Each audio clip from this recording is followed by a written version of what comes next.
Bonjour à tous les fans, c'est Ren pour DLP Next pour ce 9e jour de notre calendrier de l'Avent. Et aujourd'hui je vais m'adresser aux plus grands fans Disney, aux plus pointilleux, ceux qui s'y connaissent surtout, ceux qui sont prêts à aller à n'importe quelle soirée événementielle Disney, puisqu'aujourd'hui nous allons parler de la Fan Days. Générique, c'est parti.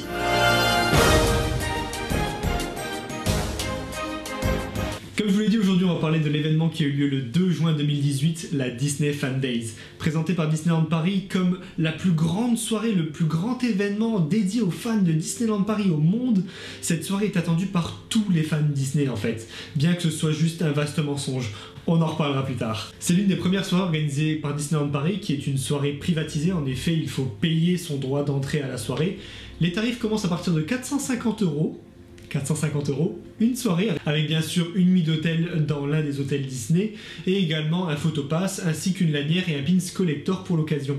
Mais ça c'est le tarif début de gamme, c'est l'entrée de gamme. Ça va donc de 400 € en passant par 600 €, 800 € pour arriver jusqu'à près de 1400 € pour la gamme la plus élevée, avec ça une nuit d'hôtel au Disneyland Hotel ainsi qu'un pins exclusif, l'accès à toutes les conférences des Imagineers ainsi que de nombreux autres bonus, notamment des rencontres privilégiées avec les personnages et tout pour vivre vraiment une soirée parfaite. En même temps, à 1400 € la soirée, elle peut être parfaite. Disneyland Paris a donc lancé les ventes dès début 2018 et ont commencé petit à petit à teaser l'événement sans vraiment que les fans ne sachent à quoi s'attendre. En effet, jusqu'au dernier moment, personne ne savait vraiment à quoi s'attendre. Ils n'ont dévoilé que très tardivement le programme de la soirée et on va en parler tout de suite du programme de cette soirée. Je me permets pour l'occasion une petite anti-sèche puisque je n'ai pas retenu par cœur le programme de la soirée. Tout a commencé du coup avec une cérémonie d'ouverture à 20 h. L'événement a donc commencé aux alentours de 20 h, avec ensuite plusieurs autres spectacles qui se sont enchaînés tout au long de la soirée, avec vraiment beaucoup de spectacles, avec notamment Oh ma chère Hortensia qui a eu lieu 4 fois dans la soirée, mais également plusieurs autres spectacles, notamment une parade DuckTales, une parade vouée du coup aux personnages de DuckTales, donc Donald, Picsou, ainsi que Riri, Fifi et Loulou. Cette parade était vraiment sympa pour l'occasion, et il y a également un autre spectacle qui s'est joué juste en face de la Tour de la Terreur, il me semble que ça s'appelait Max Live. Bien entendu, je me permets de douter sur certaines choses alors que j'ai le programme juste sous les yeux. En effet, cela s'appelait donc Max en concert, non pas Max Live. Et c'était un spectacle donc articulé autour du personnage de Max avec énormément de danseurs et un vrai show à l'américaine, un vrai truc assez impressionnant. Comme je vous l'ai dit, c'était une soirée dédiée aux fans Disney, les vrais fans purs et durs qui ont payé 450 € au minimum. Et donc pour l'occasion, de nombreux Imagineers ont fait le déplacement, il y avait également Catherine Powell, et tout ce petit monde a donné plusieurs conférences dans la soirée, à savoir qu'il fallait payer du coup 25 € pour réserver votre place pour la conférence, sinon vous n'étiez même pas sûr d'y avoir accès. Et dans ces conférences, ils ont donc répondu à plusieurs questions des fans et donné un peu leur façon de voir les choses et comment ils ont créé la magie autour des différents parcs Disney et comment ils en sont arrivés là en fait. C'est vraiment le saint graal pour tous les fans Disney de pouvoir parler avec les Imagineers. Et cette soirée était vraiment une super occasion, c'était vraiment une belle action de Disneyland Paris et l'un des rares points positifs de la soirée. Mais il y a quand même d'autres points positifs, on va y venir tout de suite. Autre point positif, il y avait énormément de personnages que l'on pouvait rencontrer. Quand je dis énormément, il y en avait vraiment beaucoup. Mais le petit bémol à cela, c'est que qui dit beaucoup de personnages dit des roulements entre les cast members pour faire venir tous les personnages. Et en plein milieu de la soirée, il y a eu un trou d'1h30, 2 h sans aucun personnage. Au final, le parc était assez vide par moment et c'était vraiment mal ordonné. La soirée a donc duré jusqu'à 2 h du matin, laissant ainsi pleinement aux fans le temps de profiter de tous les personnages, plus ou moins pleinement en fait, puisqu'il fallait vraiment se baser sur entre 5 et 10 personnages grand max, puisque sinon ça ne passait pas dans la soirée, ou alors on passait toute la soirée juste avant les personnages.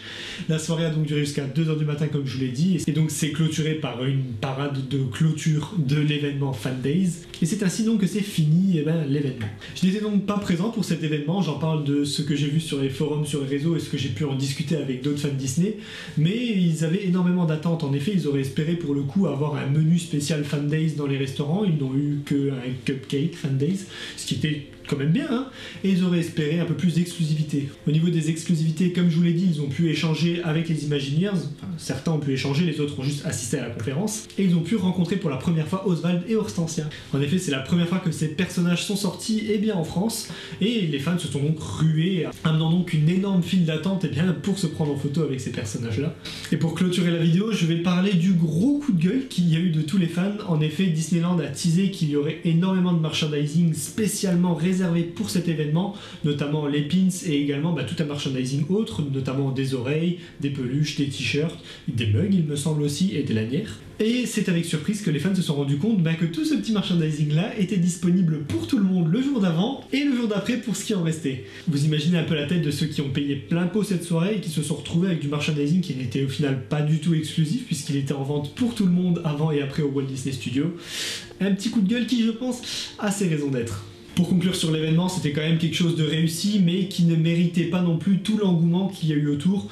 Appeler ça soirée dédiée aux fans, ce n'était pas vraiment mentir, mais ce n'était pas vraiment le plus gros événement qui existe autour de l'univers de Disney. Simplement pour rappel, Disney a teasé ça comme le plus gros événement existant pour les fans Disney, mais si on fait un petit peu le tour du monde, juste de l'autre côté, il y a quelque chose qui s'appelle la D23 Expo. Pour ceux qui ne connaissent pas, c'est juste le vrai meilleur événement pour tous les Disney fans. C'est là où il y a vraiment toutes les grosses infos sur les nouvelles sorties goodies Disney et sur toutes les nouveautés dans les parcs et au niveau des films. C'est en fait l'événement incontournable pour tout le monde, le vrai événement incontournable pour les Disney fans. Voilà, on a fait le tour de cette soirée Fan Days. N'hésitez pas à me dire en commentaire parce que je suis sûr qu'il y en a plusieurs d'entre vous qui étaient à cette soirée Fan Days. Dites-moi ce que vous en avez pensé, les pour, les contre. N'hésitez pas à donner votre avis également sur tous les réseaux @DLPNext, à nous mettre un petit pouce bleu si la vidéo vous a plu, à vous abonner pour ne rien rater de ce calendrier de l'avant DLP Next. C'était Rem pour DLP Next, on se retrouve dès demain. Ciao!